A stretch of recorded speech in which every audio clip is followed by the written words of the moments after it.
ॐ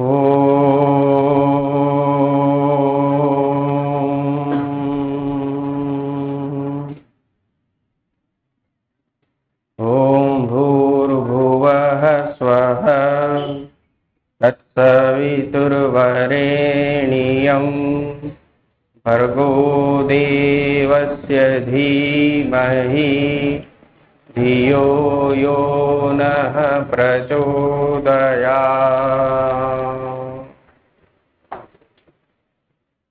तूने हमें उत्पन्न किया, पालन कर रहा है तू,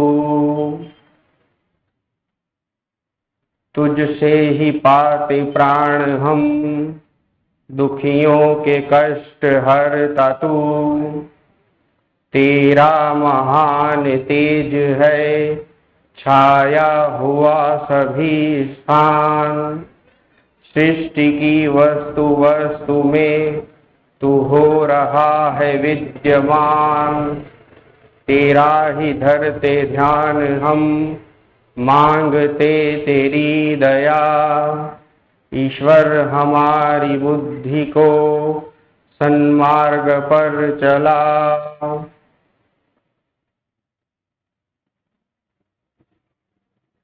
शोक सभा में उपस्थित सज्जनों,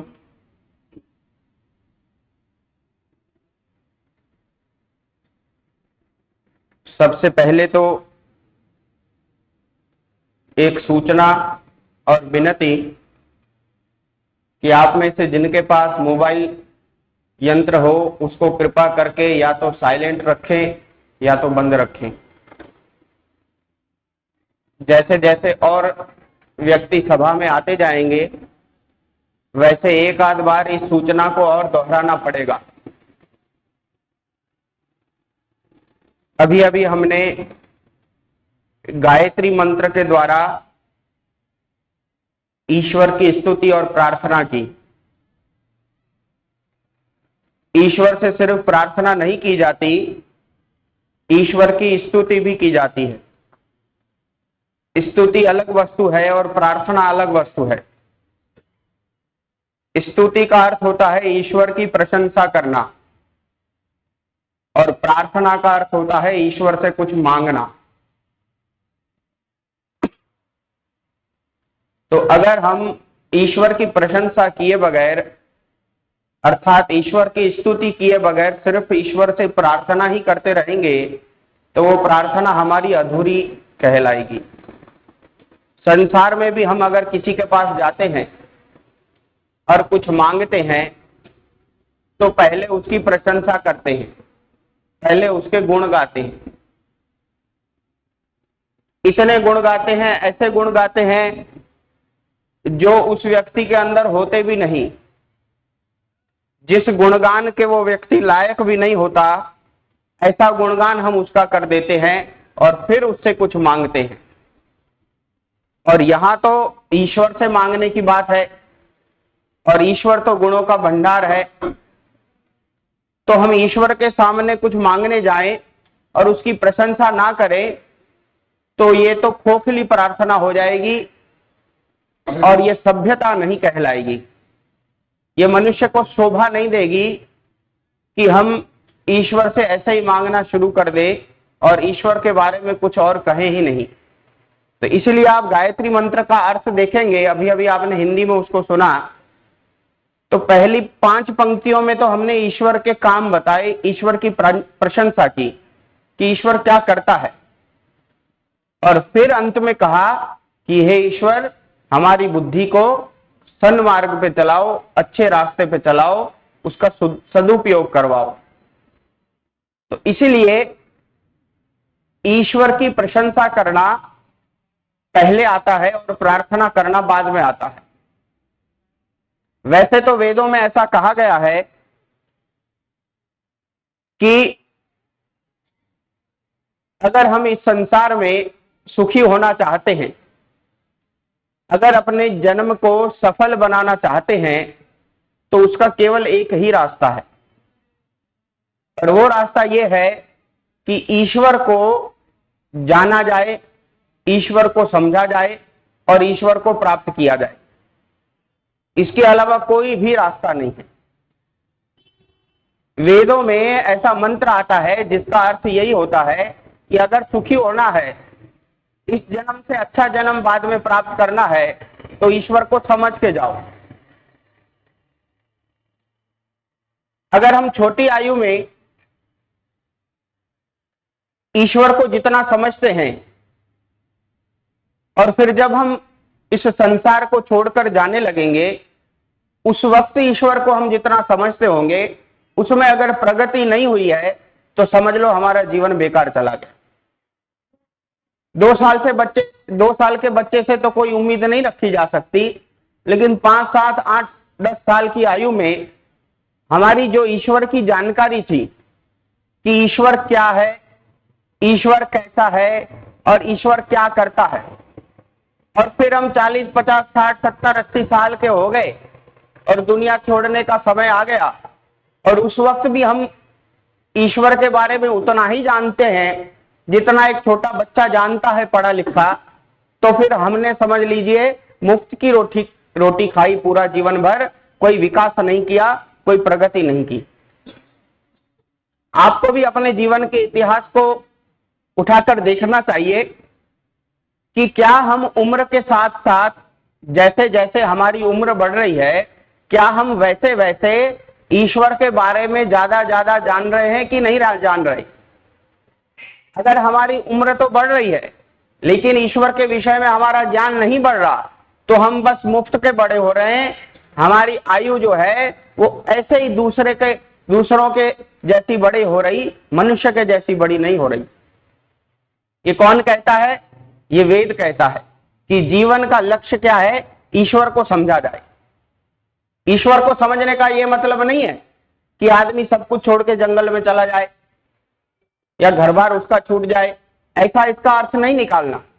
जो व्यक्ति गृहस्थी है, घर में रहता है, व्यवसाय करता है, सेवा करता है, नौकरी करता है, अपने जीवन को चलाता है, वो व्यक्ति भी ईश्वर को जानने का अधिकारी है, ईश्वर के बारे में अपना ज्ञान बढ़ाने का अधिकारी है।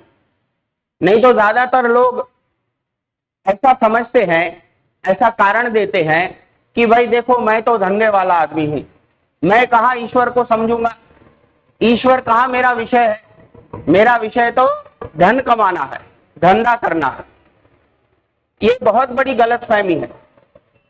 अगर व्यक्ति के मन में ऐसा छप गया, ऐसी धारणा बैठ गई कि क्योंकि वो व्यापारी है इसलिए ईश्वर उसके जीवन का विषय नहीं है, तो समझ लो उस व्यक्ति का खड्डे में गिरना निश्चित है।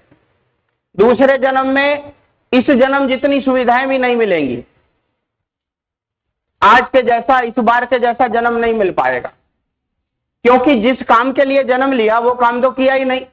ईश्वर ने मनुष्य इसलिए बनाया कि भाई तुमने अच्छे काम किए, अब मनुष्य बनने के लायक हो, तो जाओ तुमको मनुष्य बनाता हूं। मनुष्य बन के थोड़ी अपनी बुद्धि बढ़ाना, अपने संस्कार अच्छे करना, काम अच्छे करना, मेरे विषय में ज्ञान बढ़ाना और मेरे नजदीक आना। ईश्वर के नजदीक आदमी कैसे जाता है? ईश्वर को जैसे जैसे समझता जाएगा वैसे वैसे उसके नजदीक चला जाएगा। ये नजदीकी जो है वो मापने वाली नजदीकी नहीं है। देखो दूरी कई प्रकार की होती है। मुफासला जो होता है, फासला जो होता है, वो कई प्रकार का होता है। एक फासला तो वो होता है जो आप अपने पांव से तय कर सकते हो, वाहन से तय कर सकते हो, गति से तय कर सकते हो। भाई कोई वस्तु, कोई आदमी हमसे बहुत दूर है तो हम चल के उसके पास पहुंच जाए तो दूरी तय हो जाएगी। ये एक प्रकार की दूरी है। और दूसरी एक प्रकार की दूरी होती है समय की दूरी, कि एक आदमी जो है वो हमसे 100 साल पहले पैदा हुआ, अर्थात वो हमसे 100 साल दूर है, या आज से 100 साल बाद की घटनाएं जो हैं वो भी हमसे दूर हैं, हम उनके तक नहीं पहुंच सकते। जैसे भूतकाल में नहीं पहुंच सकते, उसी तरह से भविष्य काल में नहीं पहुंच सकते। इस दूरी को कहते हैं समय की दूरी। और तीसरे प्रकार की जो दूरी होती है वो होती है ज्ञान की दूरी, समझ की दूरी। ईश्वर में और हम में, ईश्वर के और हमारे बीच में एक ही प्रकार की दूरी है। ईश्वर और हमारे बीच में फासले वाली दूरी नहीं है। ईश्वर तो सर्वव्यापक है, हमारे अंदर भी है, हमारे बाहर भी है, हमारे हाथ में भी है, हमारे सर में भी है, हमारे हृदय में भी है, हमारी चमड़ी में भी है, हमारे रक्त में भी है और हमसे बाहर भी है, हर जगह है। वो पत्थर में भी है, भोजन में भी है, वनस्पति में भी है, वायु में भी है, अवकाश में भी है। कोई जगह ऐसी नहीं जहां पर ईश्वर ना हो। तो ईश्वर से भौतिक दूरी तो हमारी है नहीं कि कहीं चल के जाएंगे, थोड़ा फासला तय करेंगे, कोई वाहन ले जाएंगे और भगवान तक पहुंच जाएंगे, ऐसा नहीं है, क्योंकि वो स्थान के रूप में हमसे दूर नहीं है।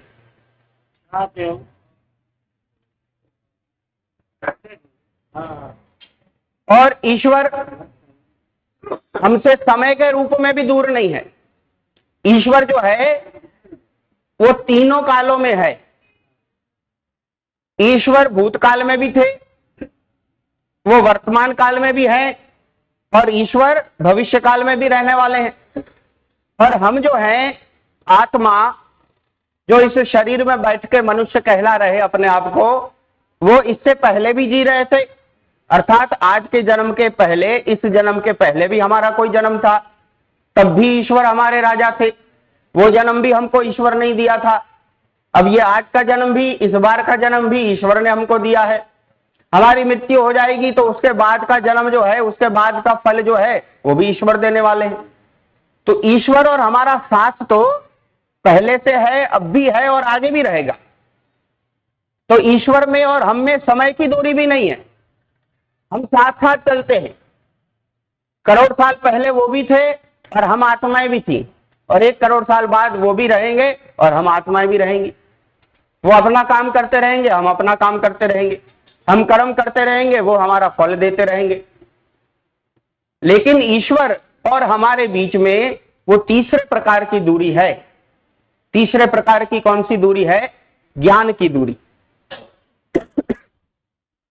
ये ज्ञान की दूरी जो है वो तीनों दूरियों में से, तीनों फासलों में से सबसे ज्यादा गंभीर होती है और सबसे ज्यादा मुश्किल होती है। स्थान दूर हो तो पहुंच सकते हैं, समय दूर हो तो समझ सकते हैं कि भाई ये तो 50 साल बाद की बात है या 50 साल पहले की बात है। लेकिन समझदारी की दूरी हो, किसी वस्तु को हम समझते ही नहीं, तो इस दूरी को काटना बहुत मेहनत का काम है। ईश्वर को अगर हम समझते नहीं, ईश्वर कैसा है, क्या करता है, वो क्या है, कैसा नहीं है, अगर हम ये नहीं जानते, तो इसका मतलब ये हुआ कि चिपके हुए होने के बावजूद भी, साथ साथ जीते रहने के बावजूद भी हम उसको पहचान नहीं रहे। सदियों से उसका हमारा साथ है, अनादिकाल से उसका हमारा साथ है, और फिर भी हम ऐसे जीवन जी रहे कि ईश्वर के बारे में हमारी जानकारी बहुत कम है। तो इस दूरी को काटना पड़ेगा। अगर इस दूरी को नहीं काट पाए तो जीवन बेकार गया। जो खाएंगे, जो कमाएंगे, सब यहीं छोड़ जाएंगे। साथ में अगर कुछ ले जाएंगे तो वो है ईश्वर का और हमारा संबंध। एक व्यक्ति किसी गाड़ी में बैठा है, सफर कर रहा है, और वो उस गाड़ी में ऐसे बैठा है जैसे उसके मन में ऐसा भ्रम बैठ गया कि ये यात्रा जो है वो मेरी पूरी ही नहीं होगी, मैं बस गाड़ी में ही चलता रहूं। ऐसे आराम से बैठा, गद्दे लगा के सो रहा, खेल कूद रहा, मजे कर रहा। उसके मन में है ही नहीं कि ये यात्रा कभी पूरी भी होगी। सामान यहां वहां रख दिया। जिस व्यक्ति के मन में ऐसा होता है कि इस गाड़ी की यात्रा एक दिन पूरी होने वाली है, वो अपने सामान को संभाल के रखता है, दृष्टि रखता है सामान पे कि जब उतरूंगा तो तुरंत ये सामान मेरे हाथ में आना चाहिए, और कुछ छोड़े बिना, कुछ गंवाए बिना मैं इस यात्रा को पूरा करके गाड़ी से उतर जाऊं। लेकिन ये आदमी कैसे यात्रा कर रहा, ना सामान का ध्यान रखता, ना समय का ध्यान रखता, फिर मजा ही करता सिर्फ। और जब उसकी यात्रा पूरी होती है, ये तो उसका भ्रम है कि यात्रा पूरी नहीं होगी, यात्रा पूरी तो होने वाली है। तो जब उसकी यात्रा पूरी होती है, तब ना सामान उसके हाथ आता है और ना ही ठीक से वो ट्रेन से उतर पाता है, उल्टे दुर्घटनाग्रस्त हो जाता, सामान भी उसका छूट जाता, जिंदगी भी उसकी चली जाती। क्यों? क्योंकि उसको पता ही नहीं कि यात्रा पूरी होगी। कि इसी तरह से ज्यादातर मनुष्य भी इसी तरह से जी रहे हैं। ज्यादातर मनुष्य ऐसे जी रहे हैं, उनके मन में एक भ्रम बैठ गया कि मेरा जीवन तो खत्म ही नहीं होगा, मैं तो मरूंगा ही नहीं। बहुत सारे लोग ऐसा सोचते हैं। ये बात सुनने में आश्चर्यजनक लगती है। लोग सोचेंगे कि क्या ऐसे लोग भी होते हैं जो ऐसा सोचते हैं कि मैं नहीं मरूंगा? बिल्कुल होते हैं। आज नहीं, सदियों पहले भी होते थे। महाभारत की एक घटना हम कई बार मंच से सुना चुके हैं। तब भी कई लोग ऐसे सोचते थे, बाकी सब तो मरेंगे लेकिन मैं नहीं मरूंगा, मेरी यात्रा पूरी नहीं होगी, औरों की होगी। तो जो व्यक्ति ऐसा सोचता कि मुझे जाना ही नहीं है, तो वो अपने सामान का ध्यान भी नहीं रखता कि जब जाऊंगा तो क्या ले जाऊंगा, इसका ध्यान नहीं रखता। वो सोचता है जाना ही नहीं है, यही रहना है। मकान पे मकान बनाए जा रहे, धन पे धन जमा किए जा रहे, और जो मन में आया वैसे कर्म किए जा रहे। क्यों? क्योंकि मरना तो है नहीं। लेकिन मृत्यु आएगी ये निश्चित है, गाड़ी यात्रा पूरी करेगी ये निश्चित है। तो जब मृत्यु आएगी और जाना पड़ेगा, आदमी जाने लगेगा, तब वो सामान उसका यहीं का यहीं बिखरा रह जाएगा, वो ले नहीं जा पाएगा साथ में। काम की चीजें छोड़ के चला जाएगा, शरीर बेकार करके चला जाएगा। क्यों? क्योंकि तैयारी नहीं की। जैसे व्यक्ति बड़ा होने की तैयारी करता है, धन कमाने की तैयारी करता है, घर पे कोई फंक्शन होता है उसकी तैयारी करता है, बहुत प्रकार की तैयारी व्यक्ति जीवन में करता है। इसी तरह से व्यक्ति को जीवन छोड़ने की भी तैयारी रखनी चाहिए कि जब जाऊंगा तो कुछ करके जाऊं, पहले तैयारी करके जाऊं। और वहां पर हम आपको बताएं कि इस जमीन का ईंट पत्थर वहां पे नहीं चलता। इस जमीन का धन जो है, रुपया पैसा, वो वहां पे नहीं चलता, वहां दूसरा रुपया चलता। एक साधु बड़े सत्संग करते थे, उनका नाम सुन के किसी विदेशी भक्त ने उनको कहा कि स्वामी जी महाराज हमारे देश में आके सत्संग करो। तो साधु बाबा बड़े खुश हो गए कि भाई विदेश जाना मिलेगा अब तो ठीक है, स्वीकृति दे दी, कागज पत्तर तैयार किए जाने लगे। और पता चला कि करीब 2-3 महीने बाद जाना पड़ेगा।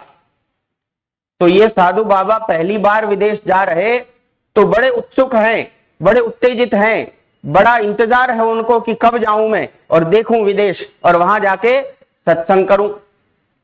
तो उन्होंने क्या सोचा कि वहां पता नहीं लोगों में दान देने की भावना होगी कि नहीं होगी, पता नहीं मुझे धन देंगे कि नहीं देंगे, कैसे मेरा गुजारा चलेगा इतने दिन। तो मैं ऐसा करता हूं कि यहां से धन ले जाता हूं। तो उन्होंने क्या किया, धन को बचाना शुरू किया। अब तक नहीं बचाते थे, अब बचाना शुरू किया, रुपयों को जोड़ना शुरू किया और संभालते गए, डालते गए बक्से में। एक दिन उनके इस देश के भक्त ने देखा कि स्वामी जी रुपये जमा करने लगे। पूछा, स्वामी जी क्या चक्कर है, पैसों में कब से मोह हो गया? बताया, भाई पैसों में मोह नहीं हुआ, लेकिन आवश्यकता के कारण जमा कर रहा हूं, क्योंकि विदेश जाना है, वहां पता नहीं धन की आवश्यकता पड़ जाए, कोई दानी मिले ना मिले, इसलिए अपने साथ ले जाऊंगा। तो उस भक्त ने समझाया, स्वामी जी जो भूल आप अपने भक्तों को कहते हैं नहीं करो, वो भूल आपने कर डाली। भाई कौन सी भूल कर डाली? आप अपने भक्तों को कहते हो कि इस लोक का पैसा परलोक में नहीं चलेगा, और वही काम आप कर रहे हैं। जो रुपया आप जोड़ रहे हैं वो विदेश में नहीं चलता, विदेश में दूसरा रुपया चलता है, वहां डॉलर चलता है, यहाँ तुम रुपये जमा कर रहे। तो स्वामी जी हंस पड़े, क्या बात है, मैं भी वही भूल करने लगा जो ये लौकिक लोग भूल करते हैं। ज्यादातर मनुष्य क्या भूल करते हैं, उनको ऐसा लगता है 1 लाख जोड़ा ये साथ ले जाऊंगा, 2 लाख जोड़ा ये भी साथ ले जाऊंगा, ये हमेशा मेरे साथ रहेगा। लेकिन जब मृत्यु आती है तब सब कुछ छोड़ के जाता आदमी। जमा हम ऐसी रकम कर रहे जो ईश्वर के पास चलती नहीं है। हम ऐसा महल मकान बना रहे जो हम साथ में ले ही नहीं जा पाएंगे।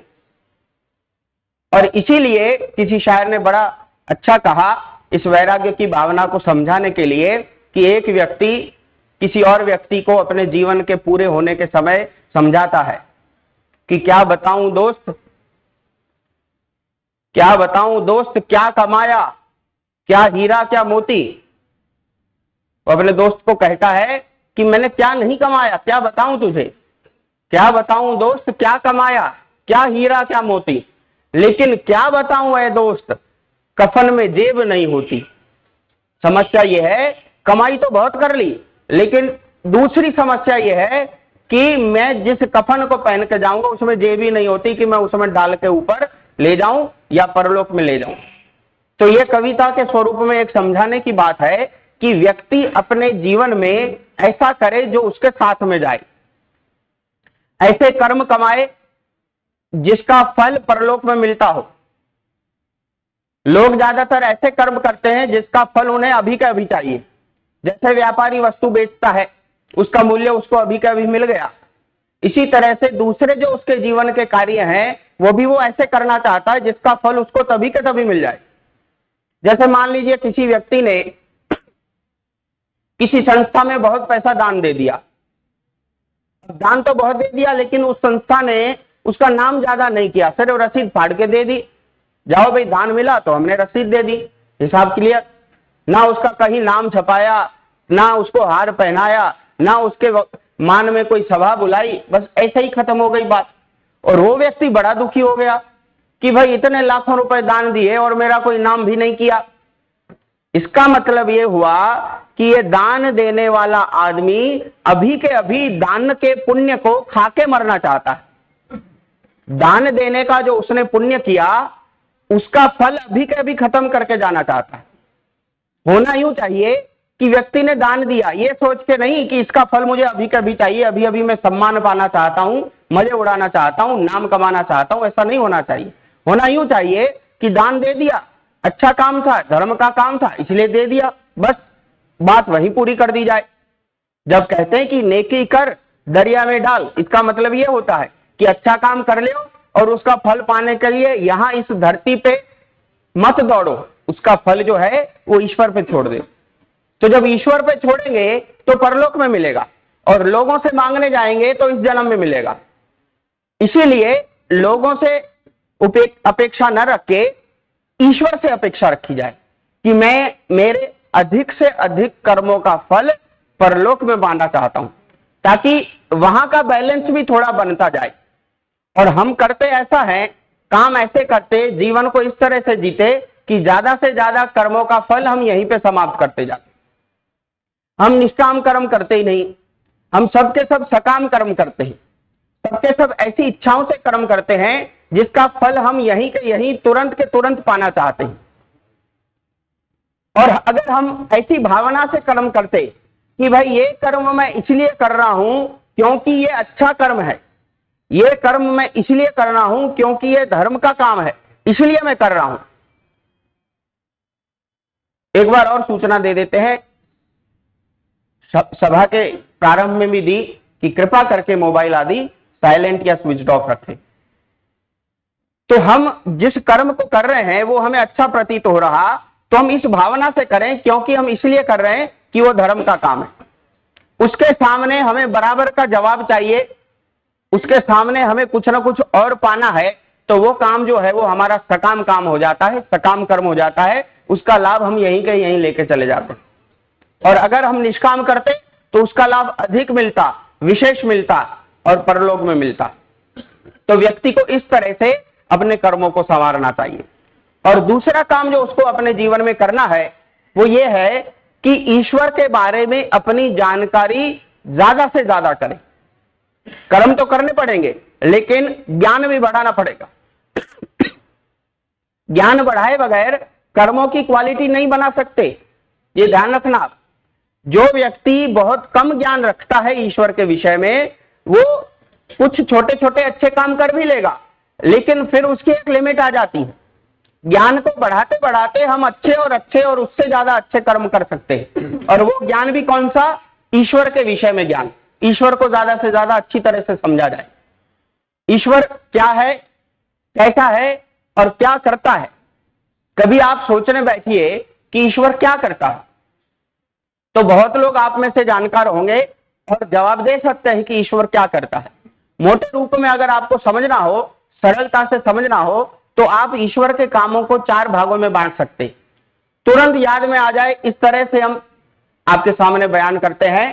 4 कामों में बांट सकते हैं, 4 भागों में बांट सकते हैं ईश्वर के कामों को।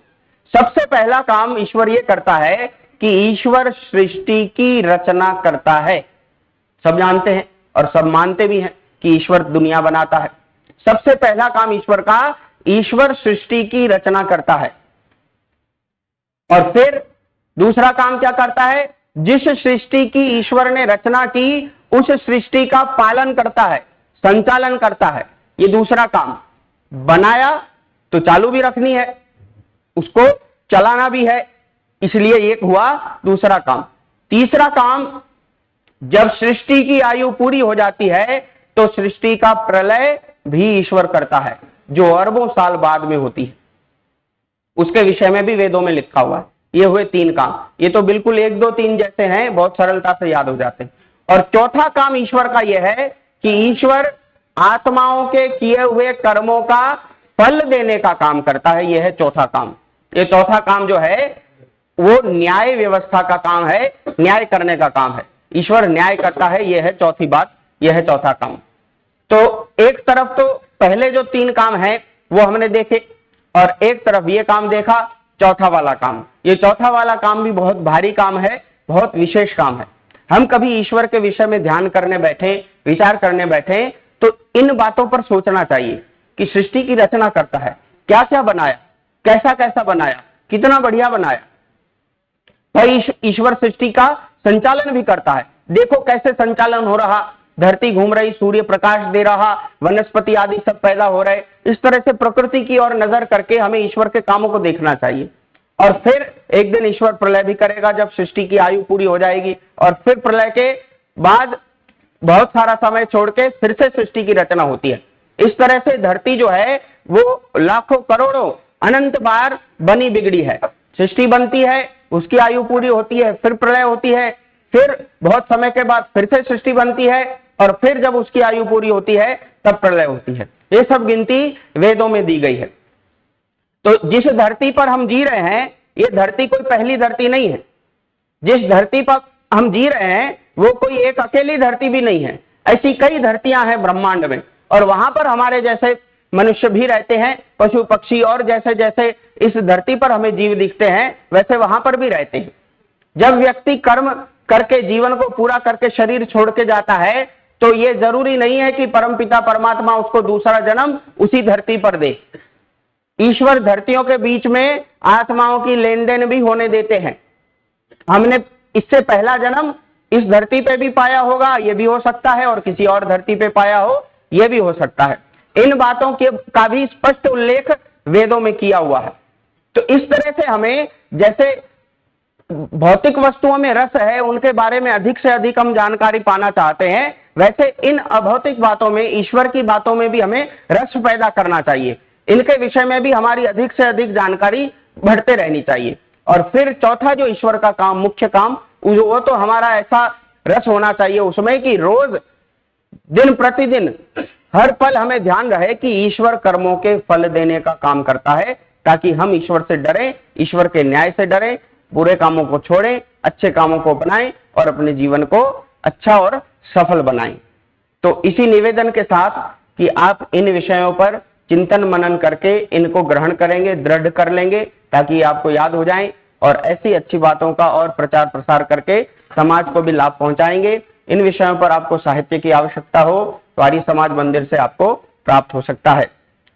अंत में मृतक के परिवार के लिए परमपिता परमात्मा से शक्ति के लिए प्रार्थना करते हुए और ईश्वर के सामने ये प्रण करते हुए कि हम अपने जीवन को अब तक जैसे जीते थे उससे अच्छी तरह से जिएंगे, ईश्वर विचार के साथ हमारा दिन पूरा होगा, इसको हम निभाएं, इस वचन को पूरा करें। इसी के साथ पूर्णाहुति करते हैं। ओम शांति।